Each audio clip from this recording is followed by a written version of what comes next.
All right, it's the Storm Tracker podcast here on CanesCounty.com.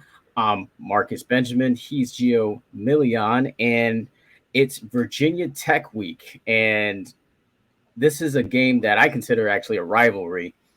And they won't actually play Virginia Tech again after Saturday until 2025 with the new ACC scheduling realignment. So this is a big game, of course, for the Hurricanes. Still trying to get their first ACC win after losing to North Carolina last week. The Canes are 7-point favorites in this game, just like they were favorites in the last two games. They were favorites against North Carolina and Middle Tennessee, and we saw how those games turned out. So just generally, Geo, how do you think this game will play out on Saturday in Blacksburg? Well, I know everyone loves to talk about the road environment in Blacksburg, Virginia, but Virginia Tech is having quite their struggles too this season. That offense is a little bit rocky and whatnot. I know Miami, they handled the environment pretty well when they played against Texas A&M at College Station a few weeks back, but we'll see how they handle it. I think they'll be fine. I don't think Virginia Tech's the same type of team as a Texas A&M in terms of talent, but I think the offense they're gonna have a nice day. You think the offense is going to have a nice day? Oh yes, yes. See, the only way that they do have a nice day is if they can handle that pass rush, man. Because that pass rush, from what I understand, is going to be coming, and they have one of the best pass rushing teams in the entire country, according to Pro Football Focus. They're ranked 14th or 15th, I believe, in the nation in creating pressure. So Miami's going to have that issue on its hands, not only just because of that, but there are some injuries on this offensive line where they have to really kind of make sure that those gaps and voids are filled because it looks like Zion Nelson is probably likely going to miss another game, and Justice Olawasian is also going to miss a game. I saw him in a walking boot the other day when I was on campus. So likely, I would say those two players are going to be out, which means we're going to see Logan Sagapalu and possibly Jonathan Dennis, maybe even Inez Cooper may get some playing time as well. But you're going to have to rely on your veterans like Ja'Kai Clark, who also got hurt in the last game, should be okay for this one, and also John Campbell and DJ Scaife, and of course Jalen Rivers to really kind of hold this offensive line down. But the question is, will they? I think they will. For the most part, I like what I've seen from Miami's offensive line in terms of pass protection this season. My concerns usually hang more so on the side of the run blocking. Feel it's been a bit inconsistent this season, especially you see the in terms of the production from the run game the last 2 weeks. Now, is that a consequence of how Miami ran their offense last week against North Carolina? Yes, I think so. But Miami has to establish the run. They definitely do after coming off these last two games. Just in the North Carolina game alone, Miami only averaged a yard and a half per carry on the ground through that entire game. That's a totally different tune compared to Miami's first three games.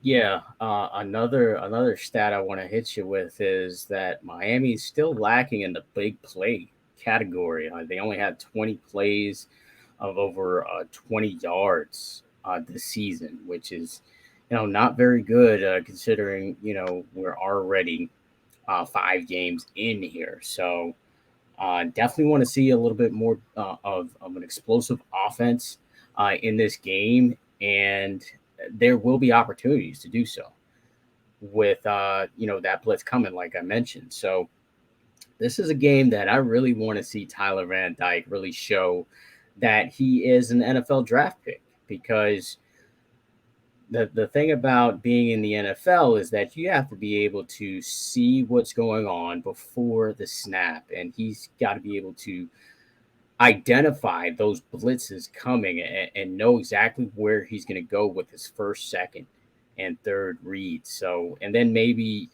we'll have to see him kind of scramble around too, and really kind of buy time, step up in the pocket to find an open receiver. So Tyler Van Dyke is in for a day to really show that he deserves the bag in the NFL. And I think he's going to make that happen. I think this is going to be a breakout game for the Hurricanes because Virginia Tech, they're, it's besides that pressure category that I mentioned, they rank near the bottom in every other statistical category.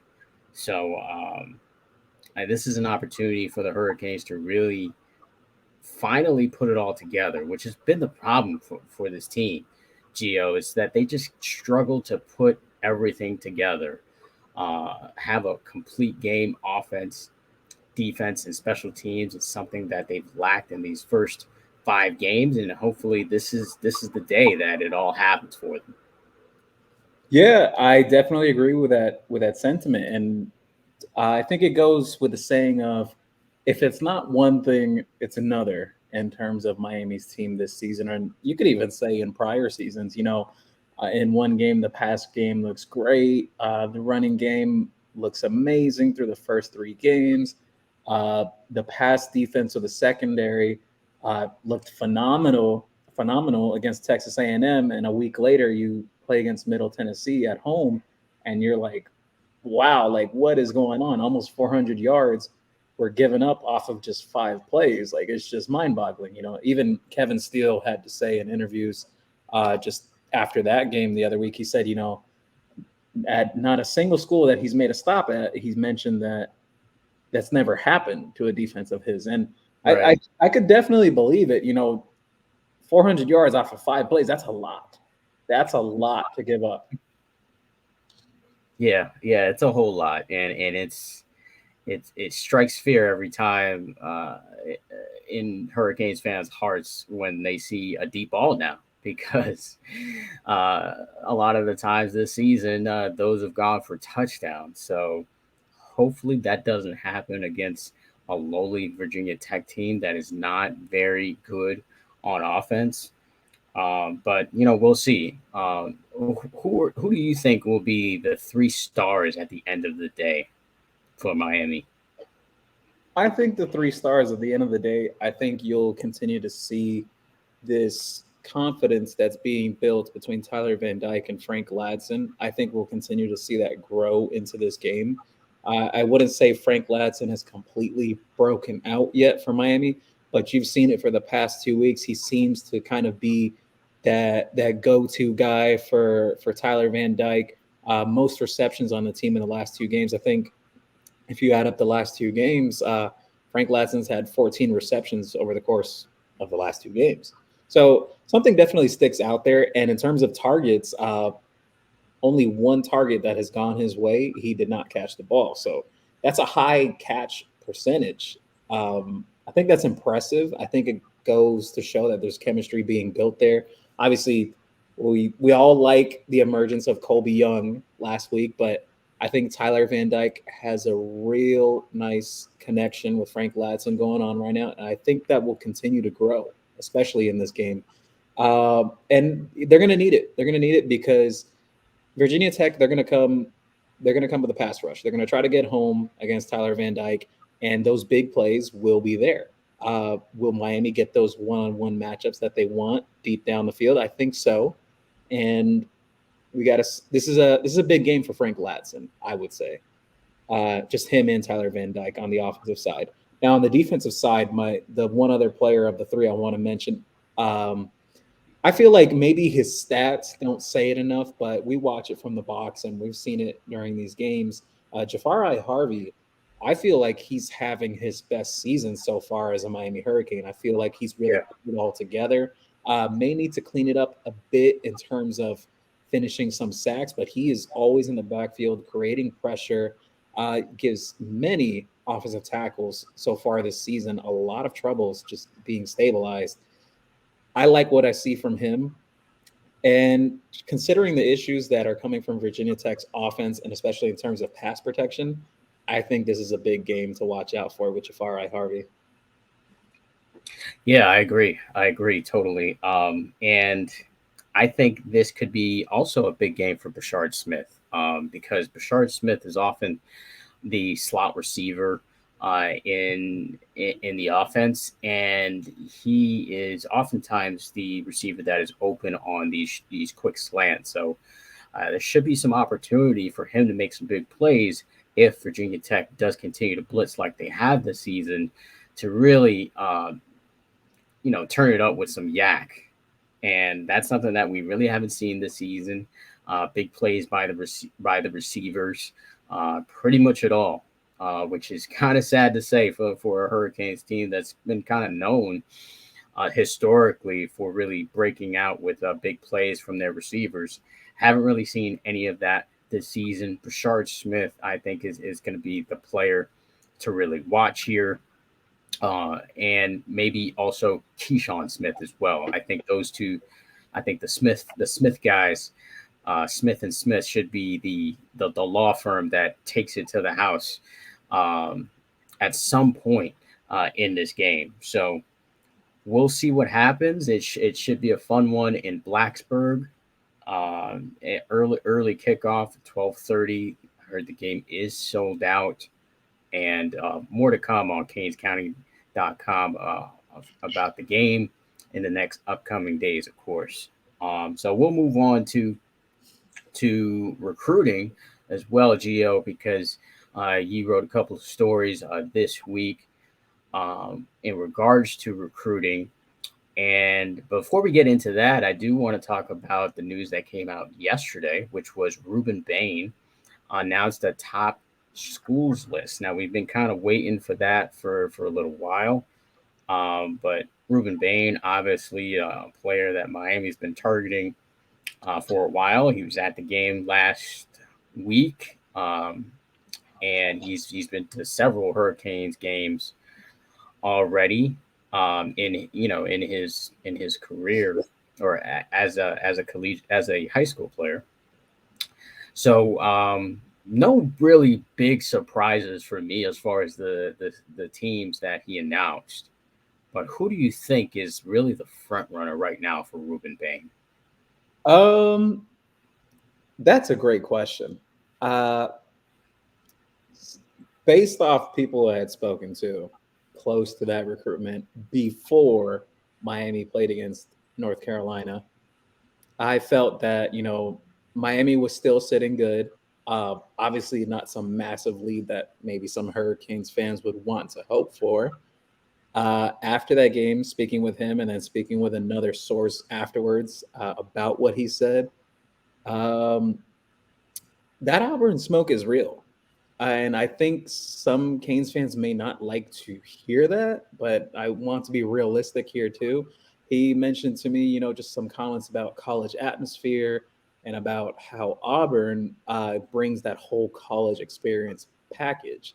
So yeah, the University of Miami has a lot to offer, but sometimes when these kids go to some of these SEC environments, it's a whole different world. It really is, because Miami's a private institution. It's very different from these other colleges. I will, for any fans that may have never been to the campus, it really is different from other colleges. So I found it interesting what he said. I wouldn't jump the gun yet and put any type of pick in for Auburn. I haven't put any pick for Ruben Bain, honestly, at this point. I still think it's a little bit too premature to really kind of determine where he would be headed. But in regards to the leaders that he listed, didn't surprise me seeing Alabama in there and Florida State, Auburn, and Miami. I think I might be missing a school or two there, but those are really the main competitors there for his recruitment. But Miami just got to keep winning. They got to keep winning, and they got to keep recruiting him. It's not this slam dunk that Hurricanes fans may think it is. Yeah, absolutely. And those other schools were Louisville. Not a surprise that Louisville is on the list, as he visited them recently along with his teammate and commit to Louisville, Stanquan Clark. Florida State was also on that list as well, with Oklahoma, Alabama, Auburn, Miami, which are all the schools. Now, just kind of talking him, I've been, I think we've all been kind of talking to Ruben Bain a little bit throughout this whole season. I feel like Alabama is definitely one of the top contenders. From what I heard from him, that him and Nick Saban actually have a really great relationship and they talk on a weekly basis. So I don't know how many players are actually talking to Nick Saban on a weekly basis, but that fact in itself makes Auburn a prime time player. Miami obviously is going to be right there until the end. I know this Kane staff is going to be relentless in their pursuit of Ruben Bain. But it seems, like you said, Gio, that Ruben Bain wants the complete experience. And does he did have some comments that, in a story that you produced on canescounty.com that led us to believe that he wasn't quite feeling maybe the environment that he saw at the North Carolina game. Obviously, our Miami's best environment is going to be that Florida State game. I would imagine he is going to be there, considering how Florida State is also one of his tops or on his top schools list. So let's call it what it is, Gio. Miami's environment is subpar to every team on his list. Let's be real about that. I mean, the only one that maybe can compete with Miami is or Miami can compete with is maybe Louisville, I guess. But those other environments, sadly, I would say, have better game day environments than Miami. So if that is a contributing factor for his commitment and signing eventually, then Miami's behind the eight ball with that. I'm sorry to say. Obviously, Alabama, we know the environment there. Auburn, Oklahoma, uh, and even Florida State.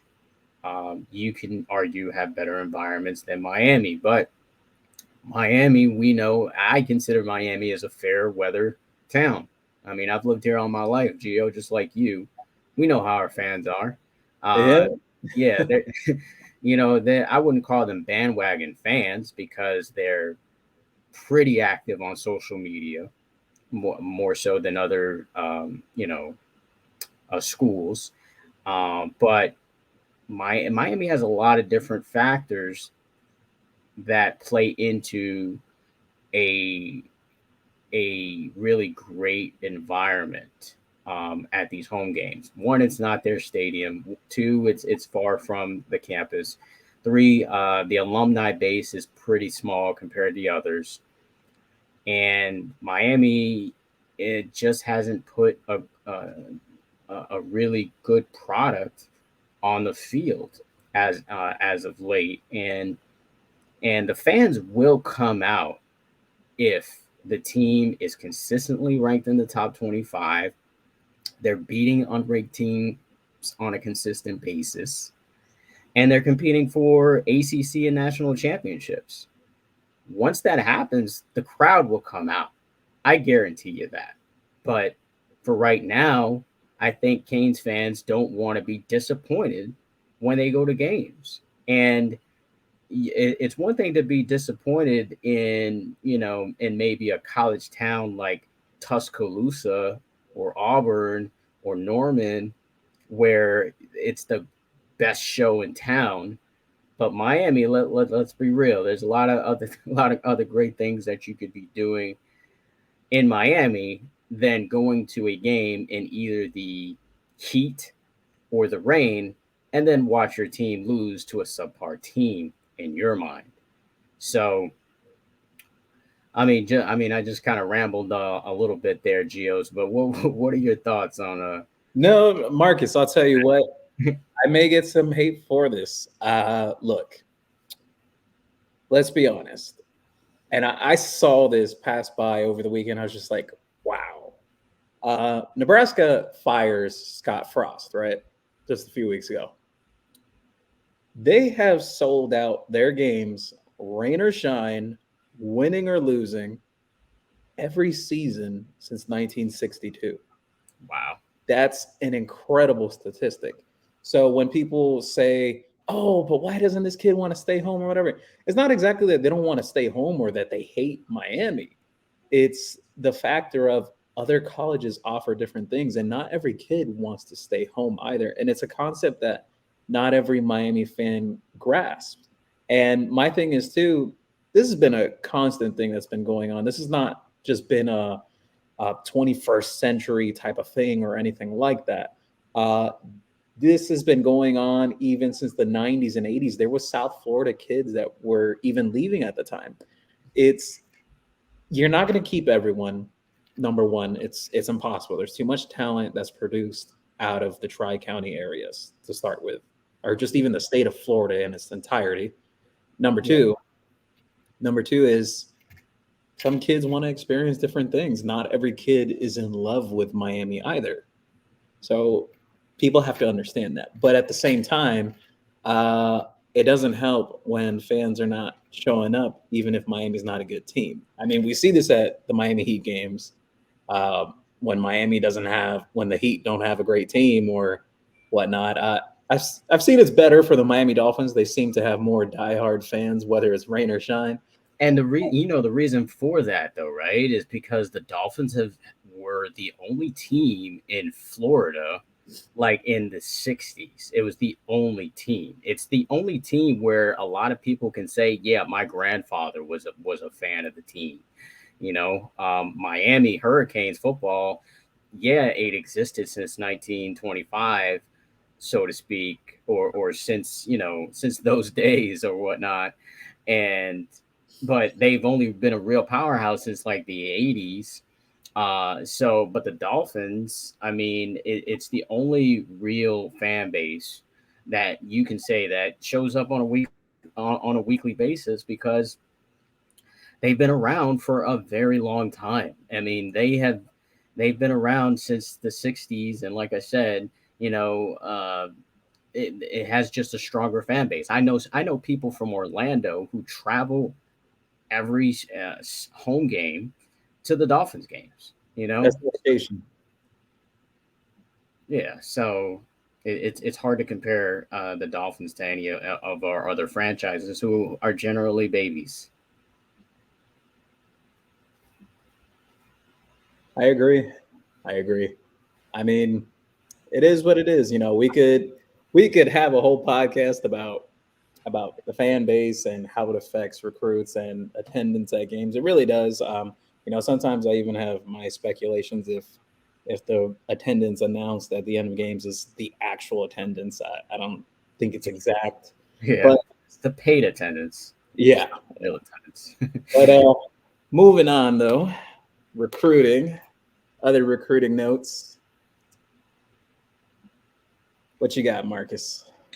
Oh, I mean, you know, this week we saw Hakeem Williams.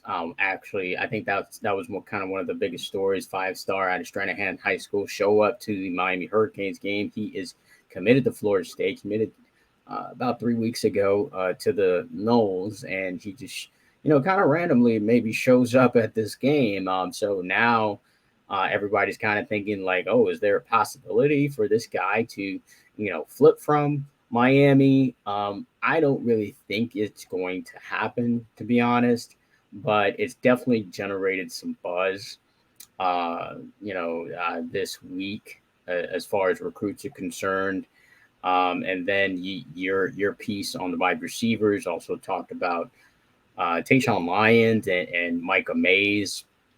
Who do you think is the next receiver to commit to Miami? Oh, well, it's a tricky situation when you really think about it. I put a lot of receivers up that are realistically on the board right now. With Hakeem Williams, I agree with you in the essence of there's nothing imminent there right now. Miami's gauging interest a bit or whatever. We mentioned this after Hakeem had committed to Miami, and even beforehand, we said, look, he's not going to commit to Miami, but Miami will continue to recruit him. Miami's trying to cover all their bases at that position. It wouldn't shock me if you see Hakeem Williams maybe take an official visit to Miami before the recruiting cycle is over. It wouldn't surprise me. But I think two guys that should be really monitored much more closely is Jalen Brown and Andy Jean. I think those two Miami fans should be paying very close attention to. Miami has not stopped recruiting those guys, even though they committed to other schools. Jalen Brown was viewed as a Miami lean at one point coming into the summer. LSU caught some heat. He liked their track and field program, and he kind of, he just committed to the Tigers. But it's been some talks, that he's been listening to Miami, and Miami's talking with him. So you can see what happens there. In regards to Andy Jean, Anthony and Michael, the Euro twins, they've mentioned it before that Miami hasn't stopped recruiting Andy Jean either. But more so on the two newer names on that wide receiver board, Tayshawn Lyons from California and Micah Mays from Palm Beach County at the Benjamin School. So it's a tricky situation with Micah Mays because there's no official offer out to him yet. We had to keep this visit very quiet. He actually visited for the Miami North Carolina game. He was in the stands with a bunch of other recruits. We got the green light afterwards. We could speak about it. Still no offer from Miami. So obviously, no offer means he can't commit at this point. So I wouldn't mark him down as a guy that could be a potential commit until Miami does extend out that offer. It's kind of just still in limbo, still evaluating and just in the talking stage. Kind of like when you date someone. You're just kind of talking, Yeah. kind of feeling them out a bit, and then you see if you extend that official offer. Yeah. But with Tayshawn Lyons, though, Miami's plan is they're looking to get him down here for the Duke game that's upcoming on October 22nd. He will likely be taking an official visit that weekend, along with a couple of other visitors that will be showing up that we've spoken with already. Uh, it's an interesting situation with him because he's more of that late bloomer type. I wouldn't even look too much into his track and field numbers from last year. He seems much more explosive as a senior. And I think sometimes, fans of recruiting forget this, that sometimes there's some prospects that they max out early and there's guys that are still developing. I've seen this with other prospects before, guys similar to like a Jacoby George, he developed later on. There's been a ton of prospects like that over the years, and Tayshawn Lyons definitely fits that bill. Now, the thing is with him is Miami's really going to have to stave off Notre Dame and Washington, who have both been involved there for a very long time. Yeah. But it's definitely a positive note that they're going to get him down on an official visit. Yeah, that's definitely positive to hear because the wide receiver room, it looks bleak right now. It just looks bleak with just having Ray and Robbie Washington as your only two commits to the class right now. Uh, Jalen Brown obviously committed to LSU, so no guarantee there. No guarantee with Mike Mays committed to Wake. So Tayshawn Lyons seems like probably the likeliest to maybe commit to Miami, and the smoke with other receivers doesn't seem real unless, and I saw this in your piece about the receivers, is that unless there's some kind of major coaching change at Ohio State, which head coach Ryan Day possibly could be entertaining an NFL job. I mean, Carolina needs a coach right now. They fired Matt Rule last week, so maybe that could be a possibility for Day. And if that happens, then you would think that could open up the door for receivers as well as other commits to jump ship from the Buckeyes.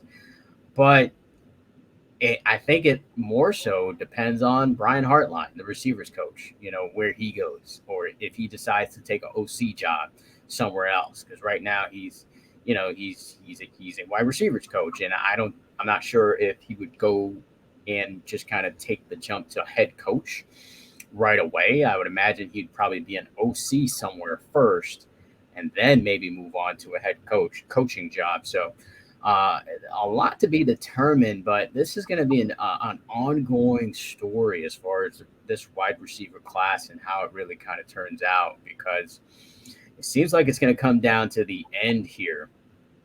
And but Tayshawn Lyons to me, I think is probably going to be the play for Miami.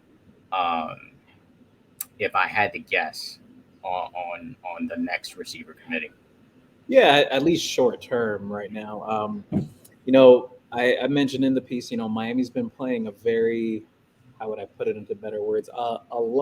They've been doing a long play with a wide receiver board because many of their targets are committed to other schools. Do I think Miami could flip one of them towards the top piece of that article? Yeah, I think those are more realistic. I kind of try to divide it from newer guys and more realistic, and then just very long shot. But that's a good thing that you bring up, Marcus. About the Ohio State situation. Speaking with a source close to the recruitments of Brandon Ennis and Carnell Tate, I've seen Canes fans saying, "Oh, what if Ryan Day goes to the NFL? There's rumors he's entertaining the NFL jobs." Yeah, that's great. And in essence, you would automatically think that, yeah, if he leaves, maybe we can get in there with Brandon Ennis or something. Not entirely the case.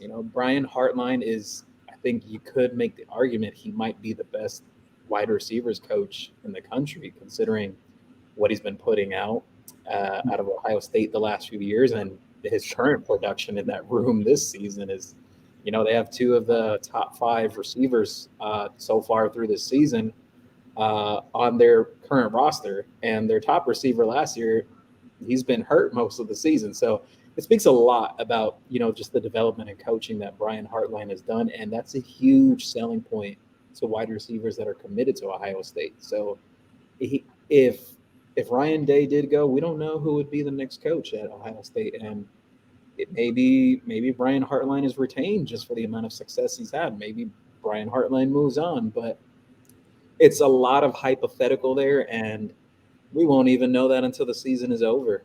So those targets like Brandon Ennis and Cardinal Tate. That's not. I wouldn't say it's entirely realistic at this point. Miami is in contact with both, but it's a long play at this point. Yeah, yeah, I definitely agree. Definitely agree with that.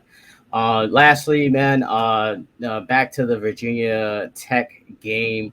How big is this game for Miami? And to really kind of get off the schneid here, man, it's three straight losses, and with those games, they were in it. They were generally in all three games.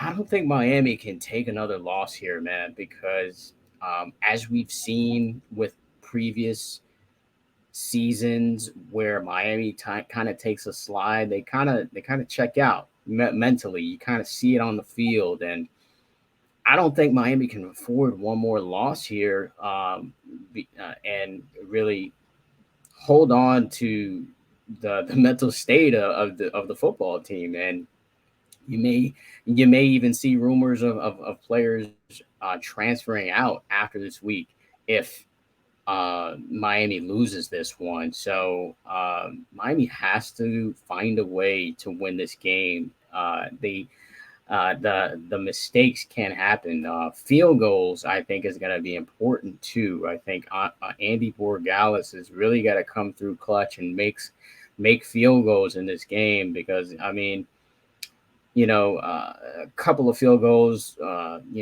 not made in the Texas A&M game maybe makes a huge difference. This field goal last week, obviously it was the difference in the game. What do you think is going to be the critical factor for Miami to win this game, and how important is it for the Canes to come out with a victory? The critical factor is how fast they come out of the gates entering the game. The players have talked a great talk about it, about we have to come out and play fast and whatnot. We have not seen that from Miami, at least within the last two games, coming out very flat to start the games. This was a question that I posed in the opinion article that I had after the Texas A&M game is, what will define this team is have they changed their mentality from prior regimes that have coached here at Miami? Like you mentioned, Marcus, it seems like it's a running case of that when Miami loses a game that's very heartbreaking, or a game that they feel they should have won. And let's be honest here, Miami really did give away that Texas A&M game. They way too many mistakes. It seems the trend is that Miami goes on a losing streak, and this could date back to Mark Richt, Manny Diaz, Al Golden. I mean, the list goes on and on. Miami has to break that mold, and I think it's a lot to do with mentality. I think is a lot of the players are in their heads, just questioning how good they really are. I think they have to really start to believe in themselves because Yeah. a lot of people say about development or this and that. I agree. I agree. Development is very important, but I think at the same time too, you have to look at the factor of many of these kids on this roster were recruited by many other top programs. There was a reason why. Yeah. Now, that reason has to be shown on the field, but have we seen it yet? No. Uh, I don't think Miami is as bad as their record shows. I think there's a lot of mental mistakes and miscues that could be cleaned up. It's just unfortunate that they're under 500 right now. But the biggest critical key piece in this game is it's coming out fast. They cannot come out flat again. Miami's been playing from behind their last two games, actually three. A&M was up on Miami early on too, so Miami's got to come out fast. They can't. They cannot be playing the catch up game. They can't.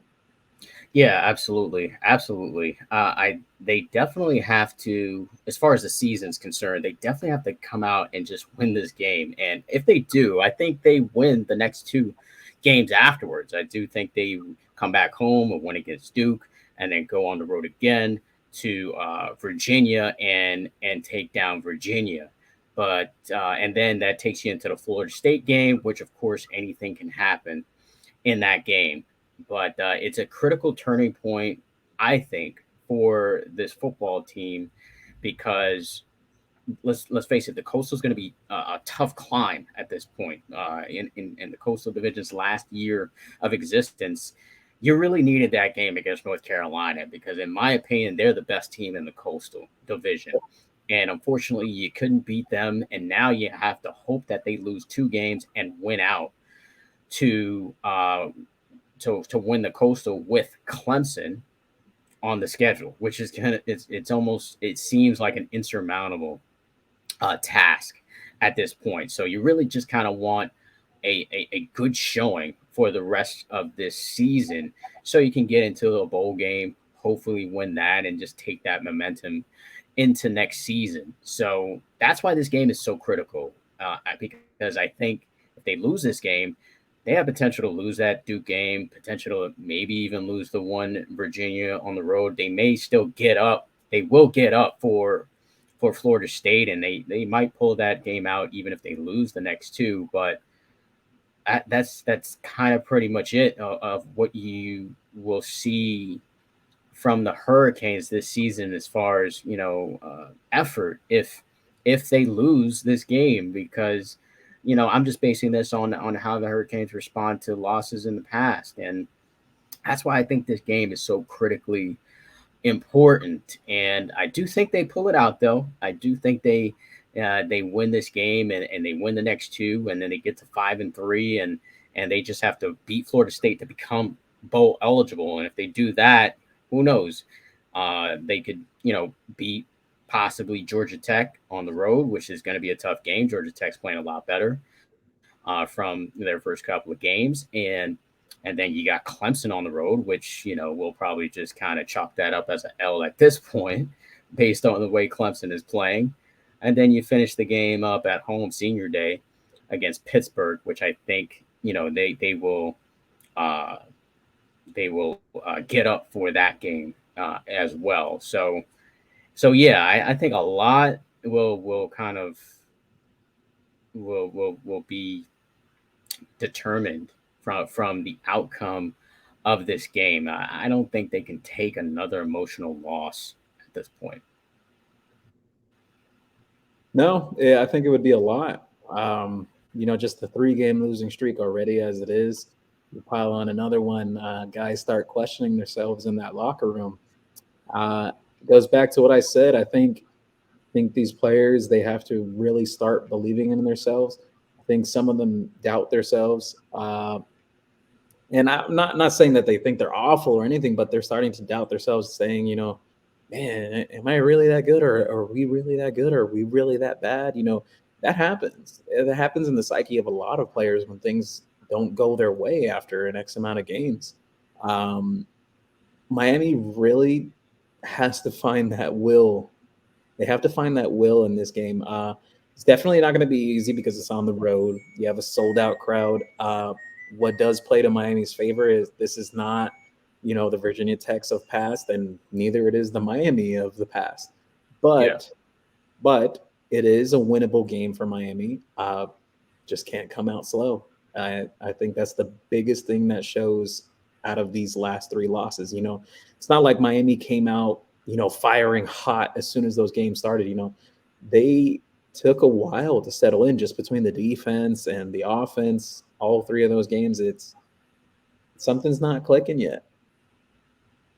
Yeah, hopefully something clicks for them on Saturday, 12:30 kickoff in Blacksburg. That's going to be it for the Storm Tracker podcast. And make sure you follow us on Instagram. Of course, hit that subscribe button on the YouTube channel, and of course, subscribe to CanesCounty.com, part of the Rivals Network.